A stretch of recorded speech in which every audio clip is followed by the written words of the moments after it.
This is episode 5 of the MTGDeckTechs podcast.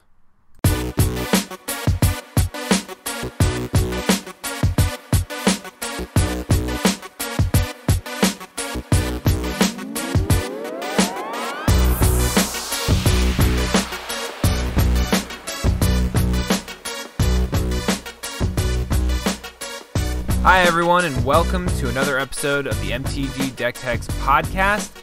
I'm James, and today I am joined by Jason, who is also with MTGDeckTechs. How's it going, Jason? Hey everybody, I'm doing good. How are you today? I'm killing it. I had a great weekend. I'm looking forward to this week, and we got some stuff to talk about in the Magic world. So not too much happened in the past week, but we do have some topics that we want to hit. What did come out was we had 2 GPs this weekend. They were both team sealed, and I didn't see anything because there was pretty much no coverage. One was in Denver, and one was in Nagoya, Japan. The Nagoya, Japan one had some coverage, but it was all in Japanese, and we'll be talking about that. And then also what happened this weekend was kind of a scandal, and it had to do with a pretty high-profile player. So we'll be talking about that.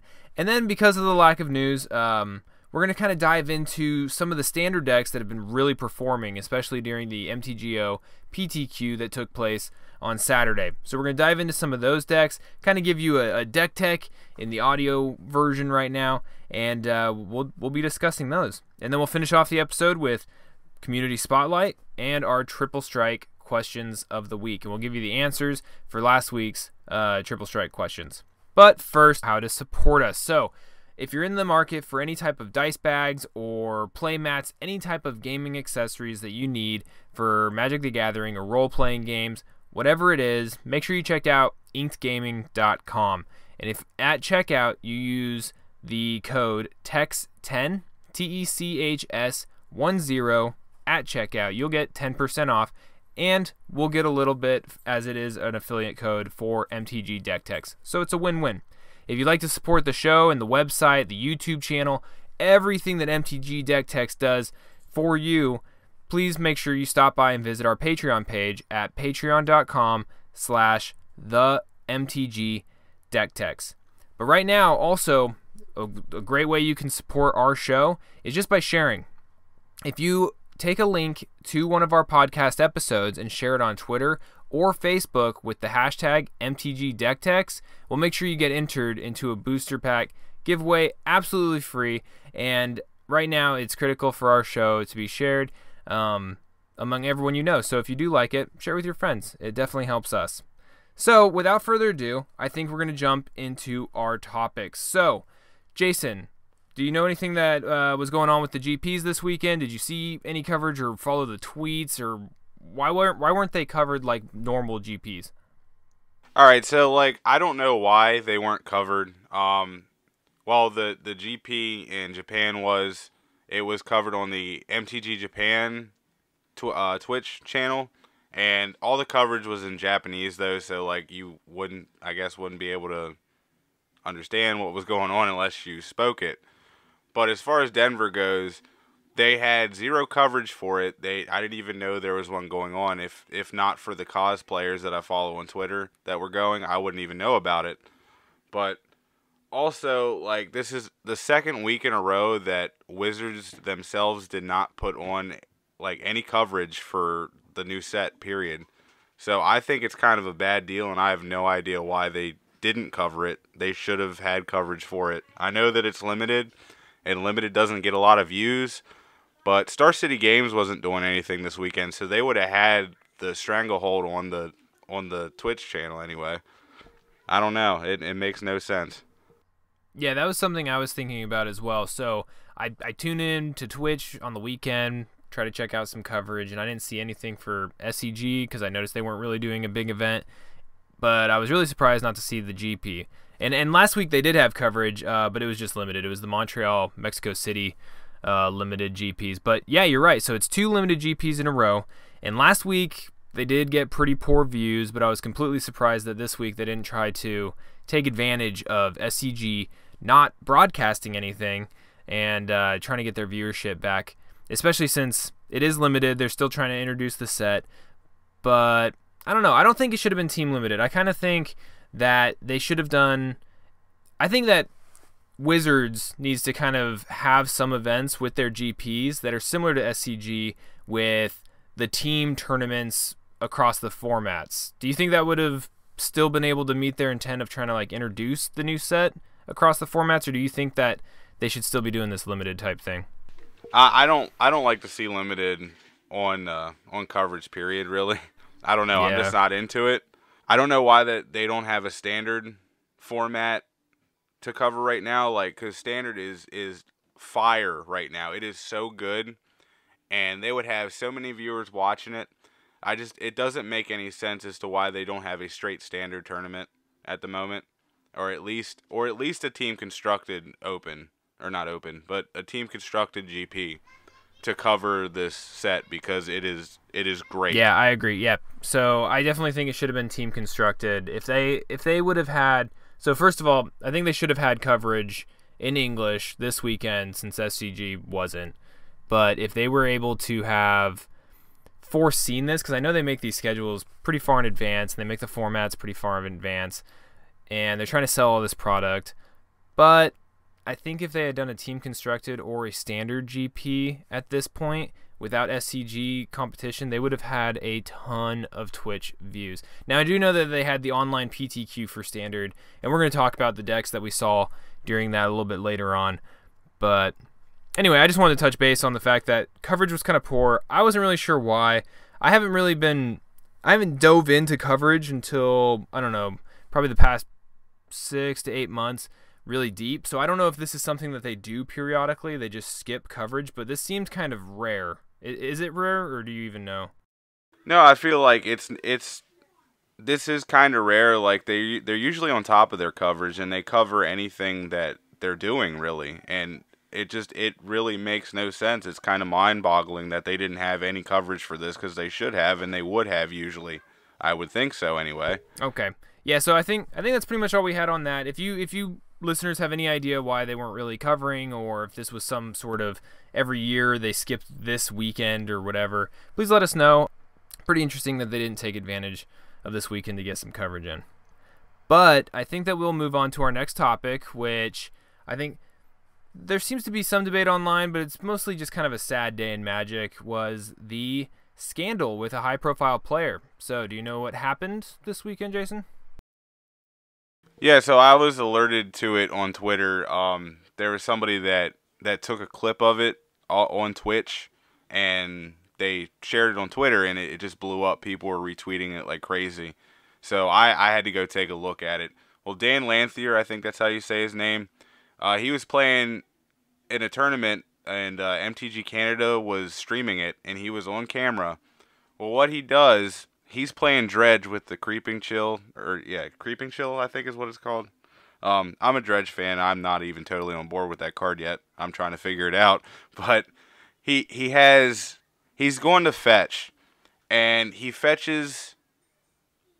whenever he fetches, he picks up his deck. He picks up a Stomping Ground out of his graveyard and puts it in his deck. He goes to look for the land that he's going to pick. He picks that same Stomping Ground and puts it into play tapped. So that's clear and blatant cheating. What he tried to do after the fact, after everybody caught on, is he started tweeting and said, well, I dredged too many cards into the graveyard, so I was trying to fix the board state.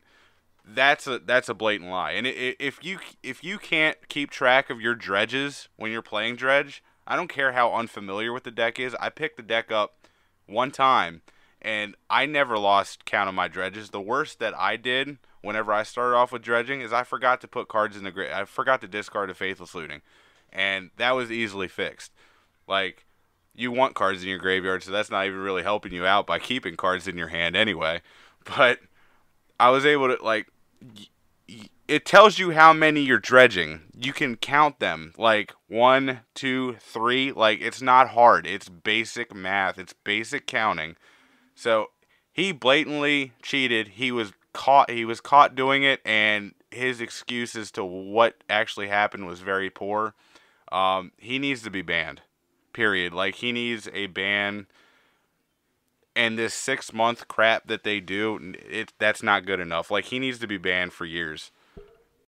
Yeah, and it's really a bummer that this happened, and you kind of cut out on my audio there for a second, but I don't know if you mentioned, but Dan Lanthier, if you're unaware, is a 2-time GP champion and former Canada national champion. So he has a lot of. It's unfortunate that he was cheating at all, but it's also doubly unfortunate that he already has these accolades, because then it kind of it throws that. It taints them. Everyone now has to wonder, okay, were these legit, or was he cheating, on his way to these championships, taking money, winning money, and some fame in the MTG community through cheating. So it makes you wonder, has this been a habit that's been ongoing? I don't know. You never know, and it's if it looked as though it was practiced, and it looks as though it was very smooth.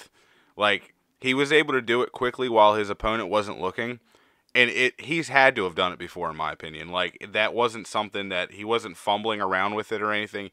He went straight for that card, stuck it in his deck really quickly, and it looks like it's a habitual thing. And like, it's ridiculous. I know it wasn't at a big event, but doing it at those events means that you're going to do it at a big event.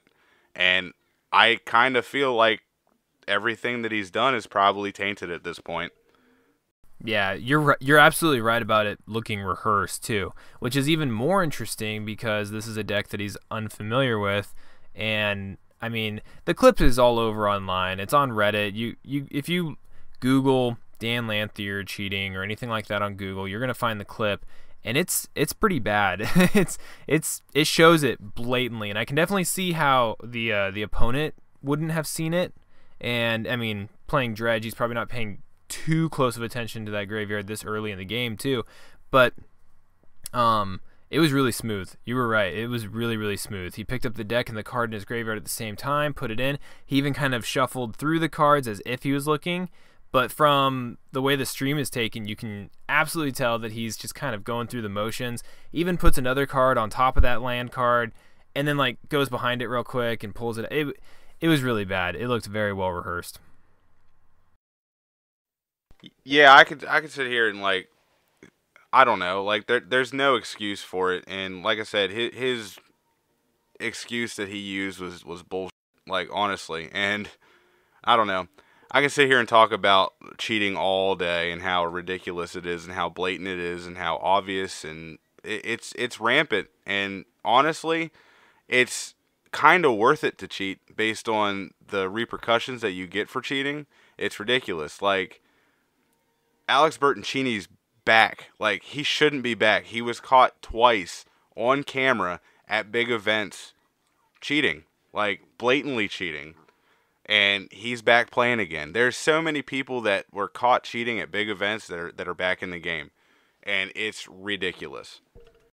Yeah, do you think this is gonna, well, maybe not think, but like, so digital, the idea of Magic kind of pushing towards the digital realm, kind of what we've talked about before in previous episodes, is how all these signs are pointing towards a very arena-centric Magic future.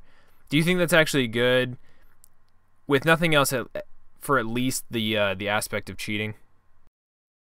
Well, I think that you definitely can't cheat on Arena. I don't see any way you could. It's all the digital client and everything, and you get the cards that they give you, and that's how it is, and you can't. It's pure in the fact that you can't cheat, and I think that's a great thing. But honestly, even if they weren't just going straight for like a digital platform, if they would just make the repercussions for cheating worse than what they are, it would be so much better. Like, Matthew Folks, or whatever his name is, like, he gets a flooded strand. He basically steals a flooded strand. He gets kicked out for 18 months.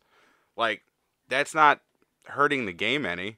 It's a really poopy thing to do, but he's not hurting the integrity of the game when I don't know, like, you get what I mean, though. Like, their repercussions and the consequences for cheating are very inconsequential in Magic at the moment.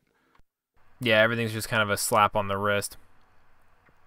What do you think the punishment should be? All right, I think it should be a 2-strike system. Basically, if you're caught cheating at a large event or even on camera, period, unless it's like a stupid little like LGS type thing that isn't being paid attention to. But honestly, if you're doing it there and they're streaming or whatever, you're probably not going to get caught anyway.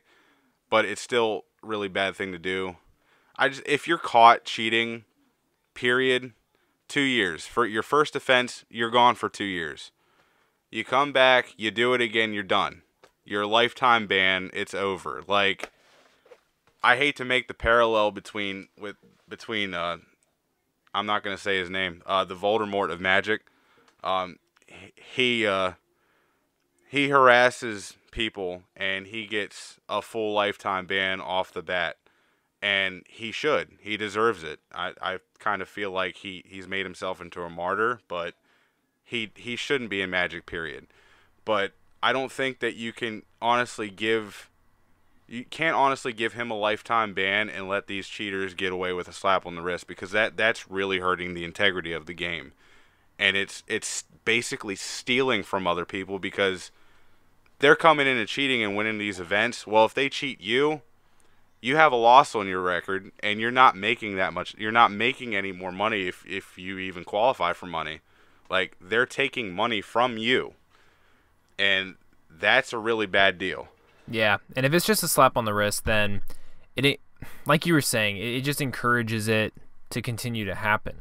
What would you be for or against fines as a punishment as opposed to time? Or do you think time is, the 2-year minimum would be effective enough?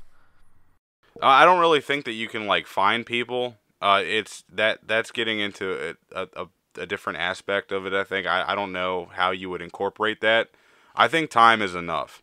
Like, being able to ban somebody for 2 years, that's 2 years that you can't go to big events and you can't money.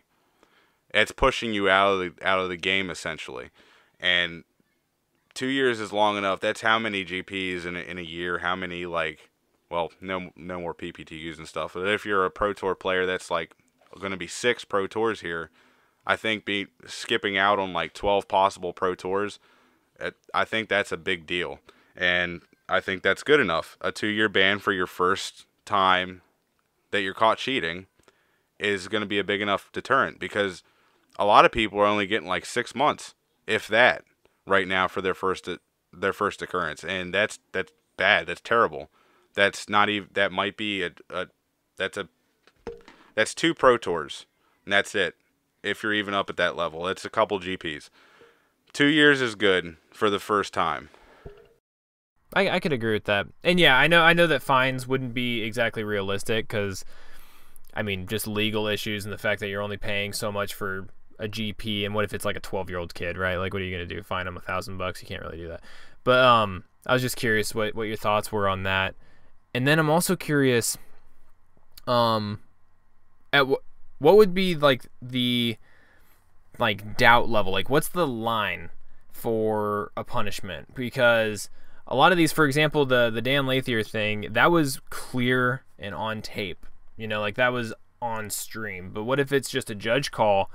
And basically what I'm curious about is, where's the line to prevent people from just calling you out on cheating, even if you haven't been cheating, just to get like a win off of you, which is just as bad. So now, I don't know if that would ever happen. I'm just saying, like, if the punishments get so severe and there becomes rivalries, like, the slap on the wrist almost protects that from happening. Like, it doesn't really help that person from calling someone out. But if they do get super severe and there's some bad blood, it would be an interesting way to get someone knocked out of contention for a while. No, I can see that. I don't think that it's going to get to that point though. Like, judge calls the judges are very good at determining what things went wrong and everything, and there's a clear line between like an intentional thing and a non-intentional mistake. And I've been in plenty of judge calls throughout my time, and like, I've made some stupid errors, and like, I've made mistakes. I've drawn extra cards. I call the judge on myself, like, just to keep myself honest. I call a judge and be like, hey, I drew an extra card. They fix it there. They give me my warning, and then we move on from that. But I think that you would have to have almost like video proof to determine if somebody's cheating, except for the Dan Ward situation, which I don't think there's any video proof of that. But he clearly knew his deck in that situation to the point where what he did, he egregiously did it knowing that he was cheating, and he got banned for I think 6 months or something stupid. But there's a clear line between like an egregious cheat and not something that you didn't intend to do and just made a simple mistake. I don't think that line is too like. I think the line's pretty cut and dry. Yeah, and I agree with you. I think overall the Magic community is not full of cheaters. You know what I mean? Like, they're definitely out there. It's definitely something to be concerned about when you're playing and to be conscious of. But like you were just saying, you know, calling the judge on yourself. I've been a part of so many matches where I've had to do that for myself. You know, like, oh, hey, let's just call a judge to make sure we're straight. And I've played against opponents that were always very honest and, you know, communicating very well during the game. And I've actually never played against someone in a tournament that I thought was intentionally cheating. So if they were, they either got away with it or they were just honest, good people. So I don't think it's overall a problem, but whenever things like this happens, there's always like a witch hunt, you know, talking about this topic, and it makes people think that it's more prevalent than it really is. It makes everyone suspicious. It makes everyone completely reevaluate the community, and it's extremely damaging to the community. So I think it's good that we brought up this topic, and I think it sucks that we had to. So I don't know if you have any final thoughts on it before we move on. I basically said everything I had to about it. We just need to. Cheating needs to be taken care of a little better. There needs to be like more punishment for people that are cheating other than the slap on the wrist, or it's going to continue to happen, and it's going to start pushing people out of the game, honestly. I agree. Yeah, cheating needs to be unforgivable. I mean, it's really the one thing that ruins what the game stands for. I mean, you cannot have the game when there are people not playing by the rules. So overall, I agree with that. Okay, so we do have time. There wasn't a whole lot of extra news that came out of this past week. So I think that we'll talk about some of the standard decks that we saw in the standard PTQ that took place on October 13th online. So looking at the results, something that is clear and easy to see, which I didn't really quite expect going into this standard, but seeing how the first week has really panned out, Golgari Midrange is the deck to watch. It looks like in the top 8 of the standard PTQ online, I think 6 decks were all Golgari Midrange. And if you go and look at the top decks as a whole, Golgari Midrange is all over the place. So I think that'll be the first deck we talk about. And then another deck that also saw top 8 was the Crackling Drake, the Is It deck in standard. And then we're going to talk about a third deck, which is a White Weenie deck, very similar to like the Selesnya tokens. It's kind of a go wide and pump them up type deck. So looking first at the Golgari Midrange, which took the standard PTQ online on last Saturday, October 13th. It went 9-0. Have you looked at this deck much, Jason? I'm playing an iteration of it in standard. The deck is sick. It's very good. It looks really good. If you haven't played against it, so basically it really takes advantage of the Undergrowth mechanic and using the graveyard to your advantage as a resource. You said you've been playing it, right? Yeah, I've been playing a version of it. I'm running Gruesome Menagerie in mine. Okay. So the list I'm looking at, well, first we'll kind of just break down the deck. All right, we'll talk about what's in it, and then we'll kind of go through how it's supposed to work, and we'll talk about kind of what makes it strong against the other decks that we see in the format. So the Golgari Midrange deck is running 28 creatures. It's running 4 Laminar Elves. It's running 4 Merfolk Branchwalkers. It's got 3 Seeker Squire, 2 Wild Growth Walker, 1 District Guide, 4 Jade Light Ranger, 2 Golgari Find Broker, 3 Ravenous Chupacabra, 4 Doom Whisperer, and 1 Izani Thousand-Eyed. So Jason, what are some of the creatures that I just listed off that really make this deck come together? All right, so the explore mechanic was very underused in with Kaladesh and Amonkhet out. But basically, it was pushed down by energy. It was pushed down by the gods from Amonkhet block. But explore is very, very, very good in this new format. Merfolk, Branchwalker, and Seeker Squires on 2 it is great. Even if you got like a Llanowar Elves out and get a Jade Light Ranger out early, that's amazing. You want to get as many creatures in your graveyard as you can, so that your Izonies are better. What else here? Yeah, we have the Wild Growth Walker, which also benefits from all those explore triggers. It makes sure that you get those lands, and that you can actually ramp out into those Doom Whisperers and those Izonies as quick as you can. Yeah, Doom Whisper is amazing. It is the bread and butter of this deck. It's great. It's your ability to surveil and put stuff in your graveyard, and smooth out your draws is amazing. And with Wild Growth Walker, like I'm running 4 in my deck. This one's only running 2. But being able to explore a bunch and gain life, you're just fueling the Doom Whisperer to continue to be able to get better draws out of your deck. Get what you need and not what you don't need. You just ditch anything that you don't need. But other than that, like Ravenous Chupacabra, of course, is great. Golgari Finebroker is great to get the cards back that you need later in the game. I really like Vraska in this. It's running 3. Oh, are we still talking about creatures? I'm moving on to Planeswalkers. That's fine, yeah, we can move over to Planeswalkers. Yeah, it's running, so this list that we're looking at that took the standard PTQ is running 5 Planeswalkers, and they're all Vraskas. So it's running 2 copies of the Guild of Ravnica Golgari Queen, and it's running 3 copies of Vraska Relic Seeker. So what were you saying about them?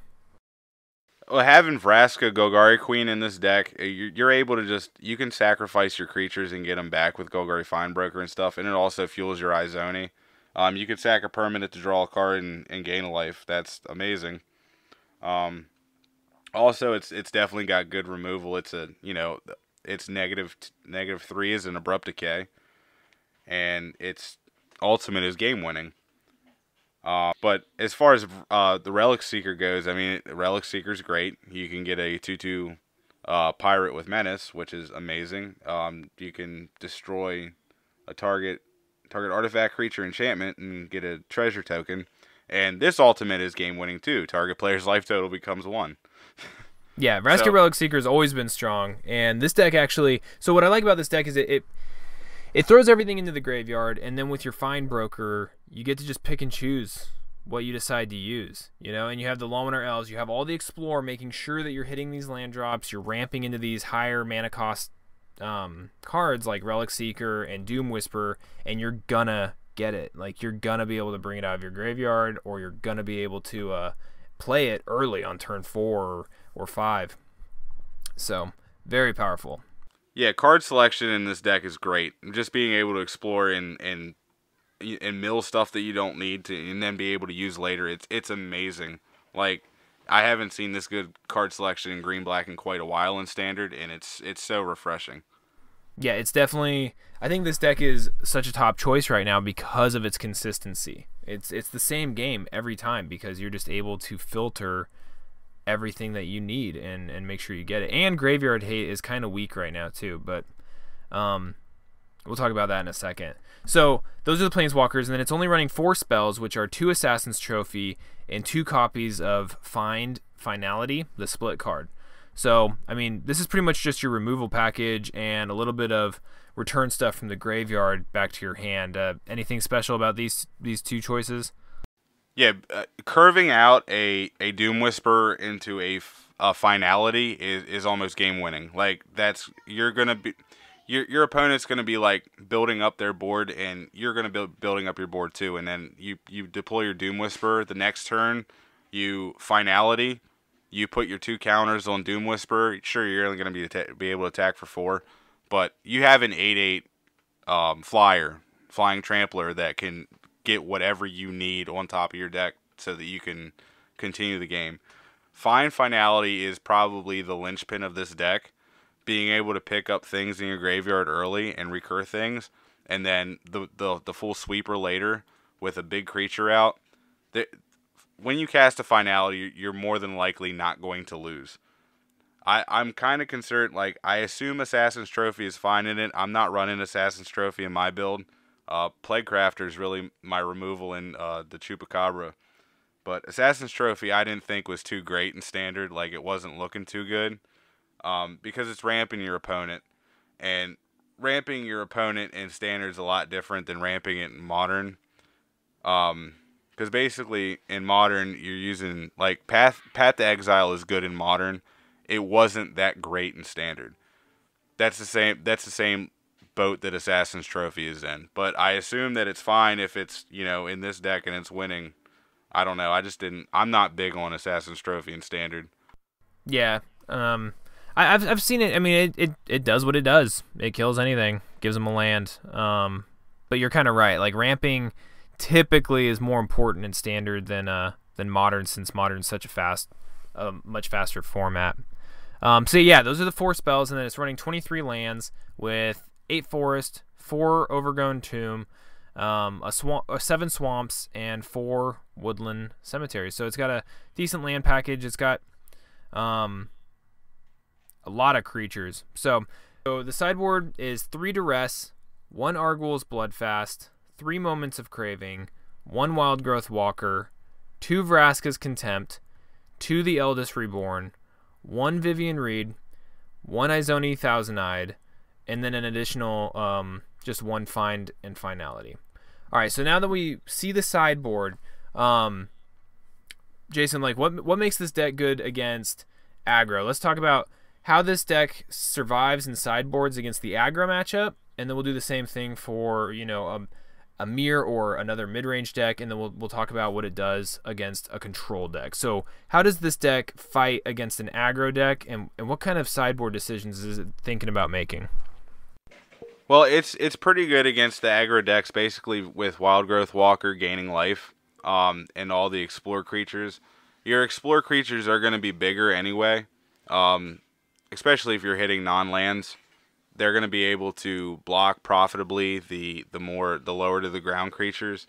I think it's got a good game 1 against aggro in general.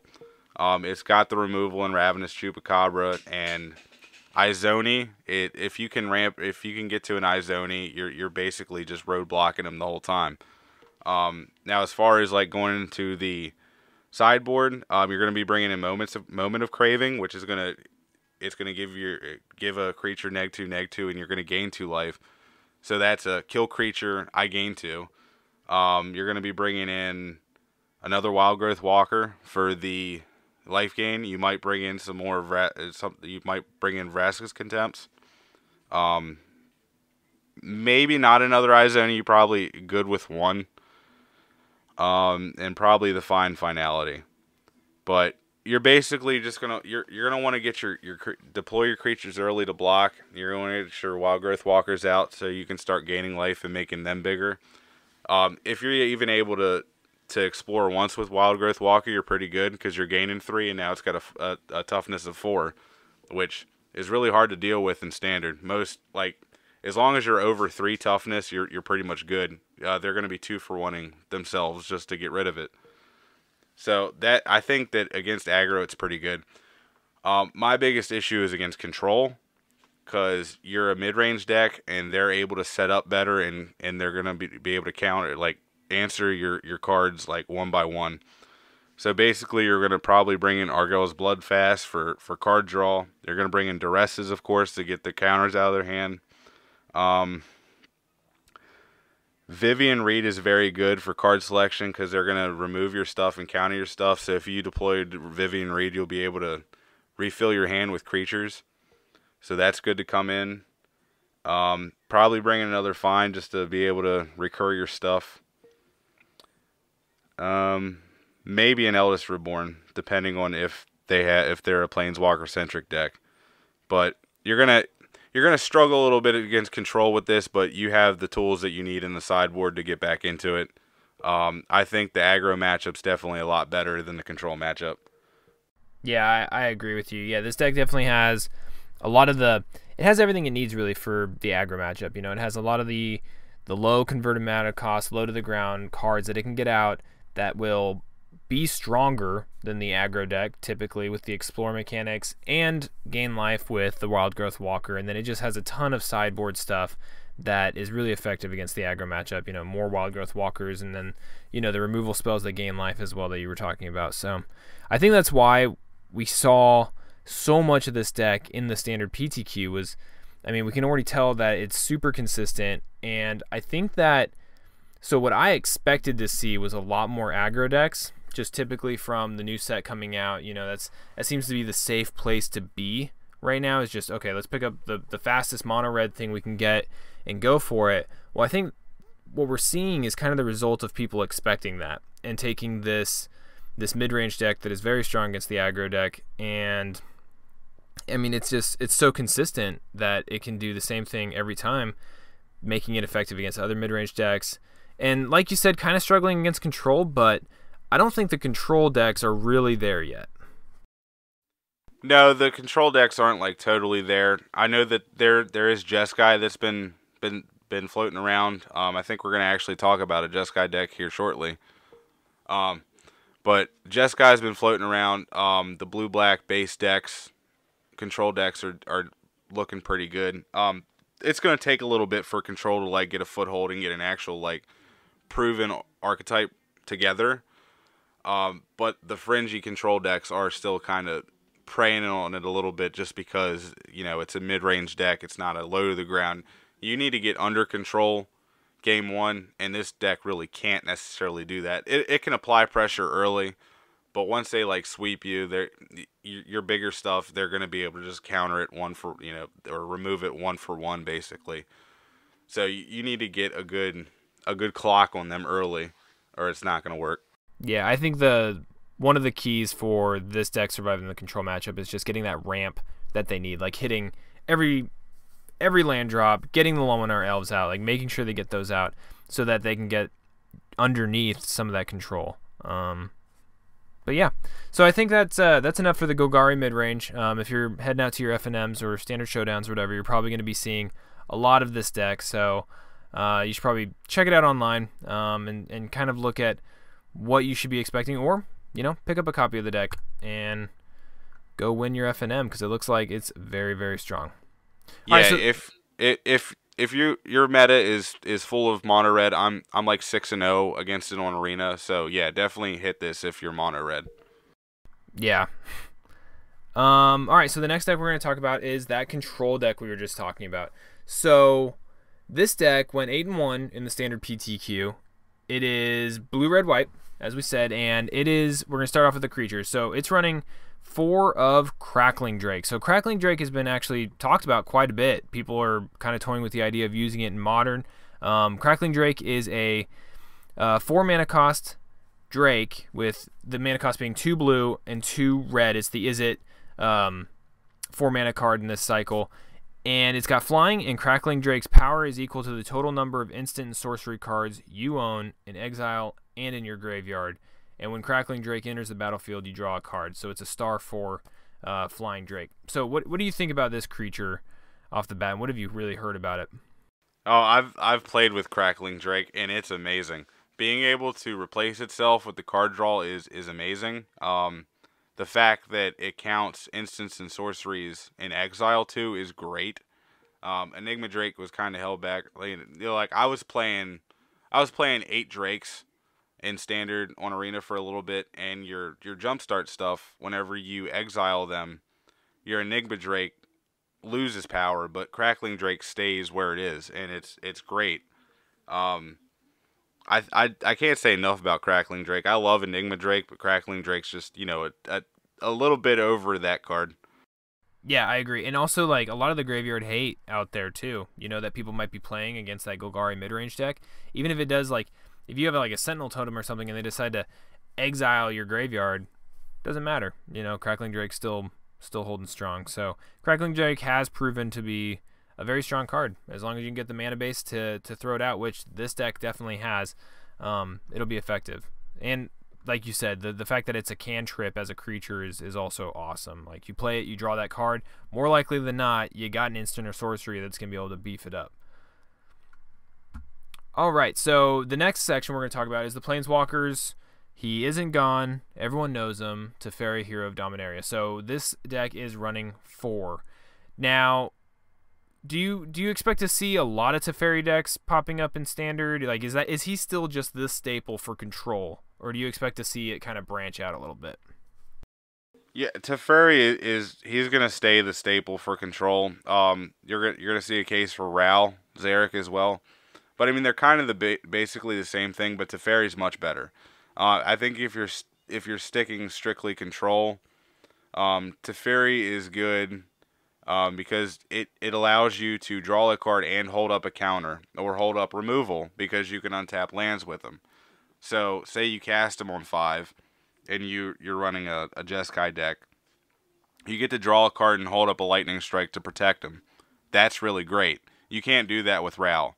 Being able to tuck a creature or tuck a permanent, I think it's a full permanent, right?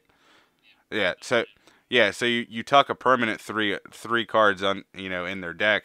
I mean, you can tuck himself too to stop you from decking out against other control decks, which is amazing. And of course, his ultimate is just start exiling stuff when you draw cards. Teferi's going to continue to stay the quintessential Planeswalker for Standard until he rotates. He's just great. Yeah, he's awesome. He's also sitting at like $50 a card now, so have fun building this deck if you don't already have a bunch of Teferis laying around. Right, so the spell package for this control deck, it's your typical control bounce, sweeper type mix. You got 2 Syncopates, 2 Blink of an Eye, 1 Essence Scatter, 4 Justice Strike, 4 Deafening Clarion, 4 Sinister Sabotage, 4 Chemist's Insight, and 2 Cleansing Nova. So is there anything that kind of sticks out, or is this just pretty much like your typical spell package for a control deck? And this is just a typical spell package. You got your counters, you got your sweeper in your sweepers in Deafening Clarion and Cleansing Nova.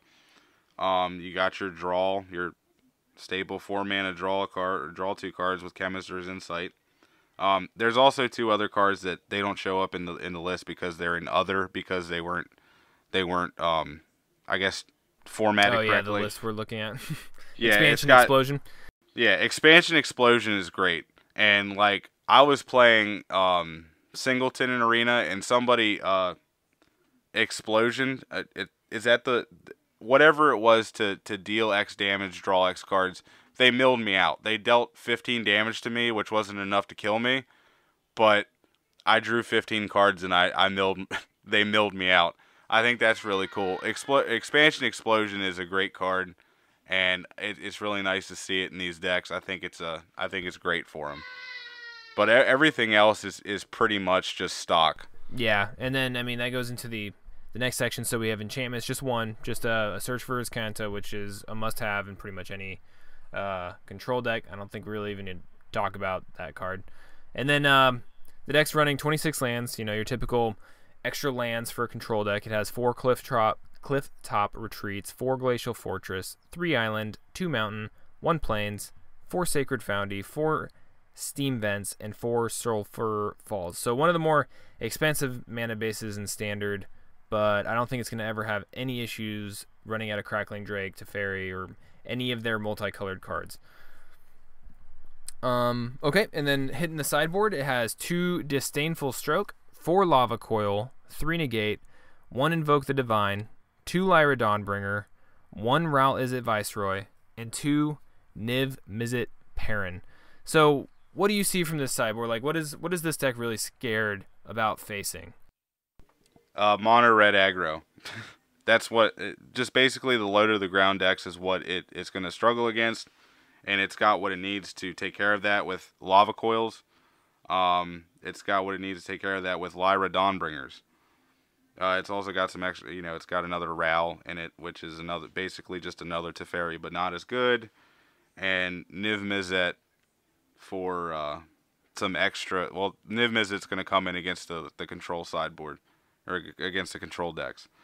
But it's got the extra stuff that it needs to take care of aggro, basically, and that's where it's going to have its issues in game one against the low to the ground aggro decks. Yeah, I agree. And then it has, some of the like Disdainful Stroke and stuff for some of the bigger Selesnya decks, or the big green stompy decks that are still out there in the other control matchups where they may be finding other high costed creatures and spells. So yeah, pretty standard control shell that we're seeing here, but it looks pretty fun. It looks pretty spicy, and it's good to see Crackling Drake out there and doing good stuff, because a lot of people have been talking about it, and it's working. Do you have any final thoughts on this deck?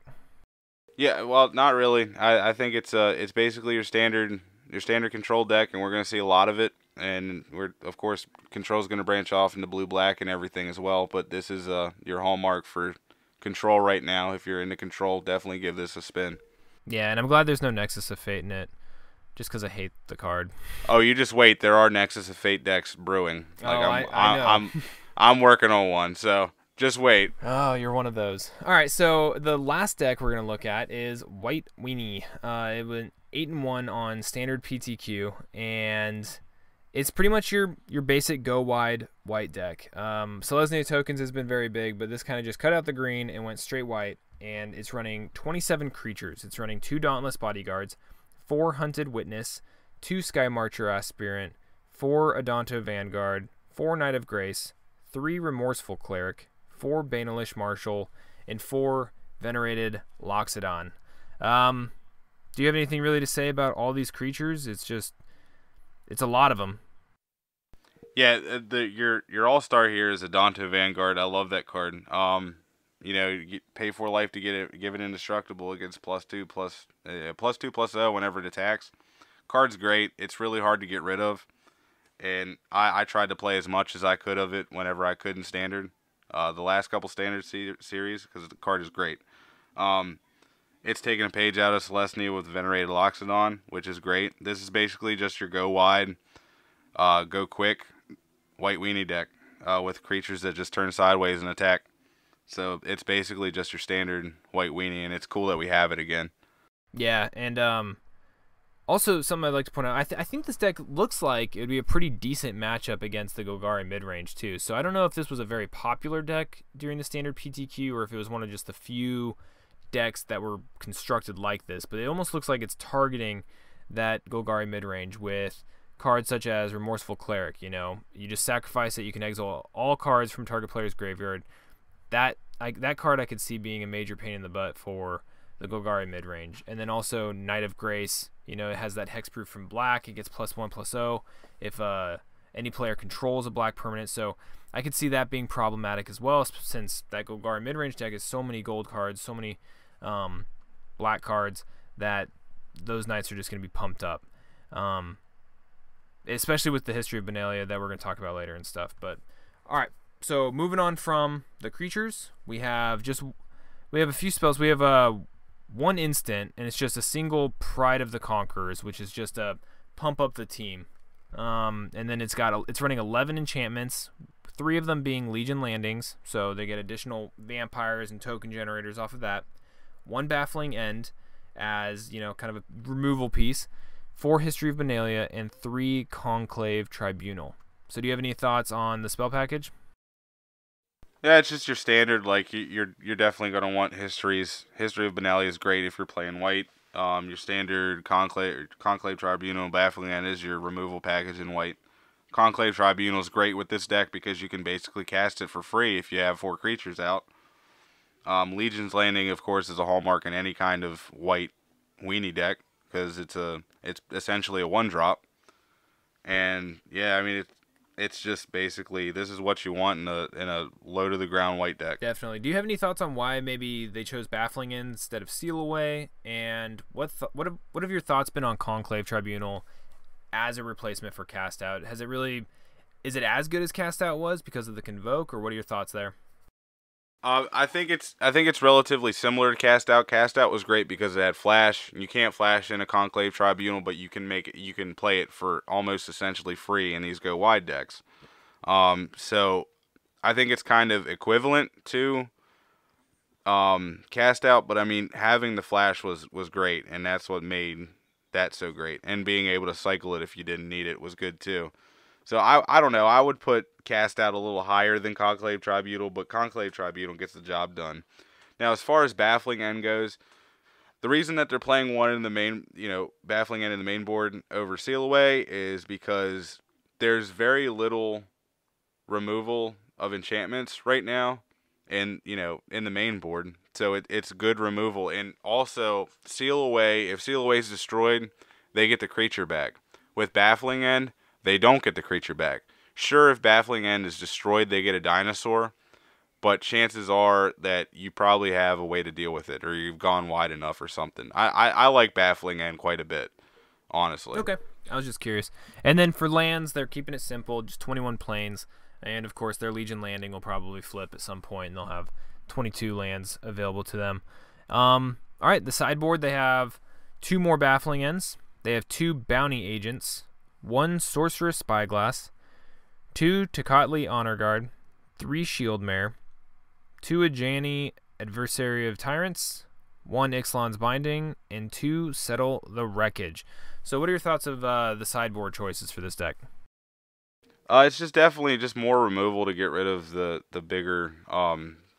I think their biggest issue is going to be the decks that they're, like the mid range decks, maybe even mono green. Those decks are going to give it issues. So like having extra baffling ends are good. What's Shield Mare do? That's the it can't be blocked by red, and when it Okay. enters the battlefield, it becomes target spell or ability and opponent controls. You gain 3. It's totally the anti red aggro. Yeah. So that's good for your other aggro decks. A Johnny Adversary of Tyrants is going to help you out in your more grindy matchups. There's another Ixalan's Binding in the settles. It's just extra removal. Tocatli Honor Guard is pretty nifty. I don't know exactly what all has that's devastating with enter the. I assume that's probably for green black. Yeah, all the for like the fine broke. man. Yeah. So that's definitely a good include to stop Explorer and whatnot. Sorcerer Spyglass is, I guess, for your Planeswalker matchups. But ultimately, they're just going to be bringing in a lot of removal for the grindy matchups and trying to stop the green-black decks or the mono-green decks from doing what they're trying to do. You can match up pretty well against the red decks because, especially if you get out Adonto Vanguard. Adonto Vanguard's great against those mono-red decks. Oh, yeah. Yeah, Adonto Vanguard's been a powerhouse since it was printed, and it's been doing well, and it's still doing well. So, yeah, this deck is really straightforward. It's your basic go-wide white creature, pump them all up with, like, Banalish Marshal and put some counters on them with a Johnny or Venerated Loxodon and just go wide. So, yeah, this is a good deck. There was only one of them in the top several for the PTQ, but it was cool to go over. All right, so that pretty much brings us towards the end of the show. We're done with the standard decks, and so the next topic is the Community Spotlight. So what's Community Spotlight, and who do we have this week? All right, so every week we're going to be doing a Community Spotlight where I'm going to point out somebody in the Magic community and give them a shout-out and try to get you guys to go watch them and consume their content. And this week I want to talk about They Said, We Said. John Dunning is the host of that, and he does a lot of things. So he's got 10th Street Hooligans for Magic. It's where I've been on it. He gets a group of people to come in.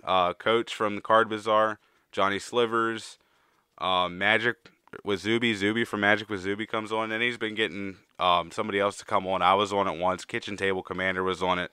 Most recently, it was Mountain Man, MTG. He was on it. It's basically like a live podcast where they talk about things that are going on in the Magic community. He also does a Hive Mind where he gets a higher profile member of the MTG community to come in and he interviews them. He also has a lot of different kind of like movie and directorial things too that he does on his channel. He does a director's cut where he talks about a director with a couple people. He does real actors where he talks about some actors and a couple other people. He also has this new thing with Cody from Fish and a Merfolk podcast called U-Tunes. It's basically a live podcast where they talk about cartoons and they did one on Nickelodeon, and last week they did one on Don Bluth, and it was really cool. So definitely, if you're into, of course you're into Magic, so go check him out for Magic. But if you're into the movies and cartoons as well, definitely go his way. He does some great content. He's a great dude. Go check him out. Awesome. So that's They Said, We Said. So make sure you go check them out. And then to finish up the episode, we're just going to talk about our Triple Strike questions of the week. So how this works is every week we ask 3 random trivia questions about Magic the Gathering, the game, maybe pro players, anything's kind of on the table. And we'll ask 3 questions, and it's just for fun. You're driving to work, you can try to answer them, look them up. Make sure you can share the answers with us on our social networks, and then we'll provide the answers in the following week's episode. So, last week, our 3 questions were, our first strike question was, where's the WotC headquarters located? So the WotC headquarters is located in Renton, Washington.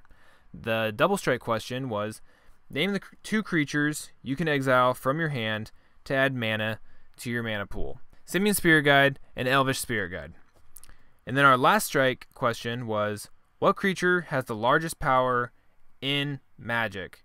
Then not counting asterisks or some sort of power that's dependent on something else. And that is the BFG, or Big Furry Monster, from Unglued, with a 99/99 creature that takes 2 cards. So those were your triple strike questions from last week. This week, our 3 questions are, so our first strike question is, how many versions of Vraska Planeswalkers have been printed? Now, I'm not talking about different arts or anything, just the names. How many different names of the Vraska Planeswalkers have been printed? The double strike question is, who is the champion of the 2016 World Championship? Our last strike question is, who are the team members of the team Peach Garden Oath? So those are your triple strike questions of the week. So make sure that you go ahead and hit us up with those answers if you want. Think about them, mull them over, and don't forget that you can possibly enter and win a free booster pack on us. All you have to do is share a link to this episode either on YouTube or whatever podcast listening service you're on. Share it on Twitter or Facebook with a hashtag MTGDeckTechs, and you'll be entered to win a free booster pack free of charge. If you'd like to reach out to us, make sure you hit us up on either Twitter or Facebook, MTGDeckTechs, or you can hit either one of us up directly, either myself on Twitter at JamesRMTG, or Jason, how can they get you? You can find me on Twitter at T2TKS, or you can also get me on the at MTGDeckTechs as well. Those 2 spots on Twitter. Perfect. And then also, if you want, you can email us at mtgdecktechspodcast@gmail.com if you'd like to ask us any questions or anything that you want us to answer on the air. So, awesome. I think that's all we have. So, you guys have a great week, and we'll see you next time. Have fun, everybody.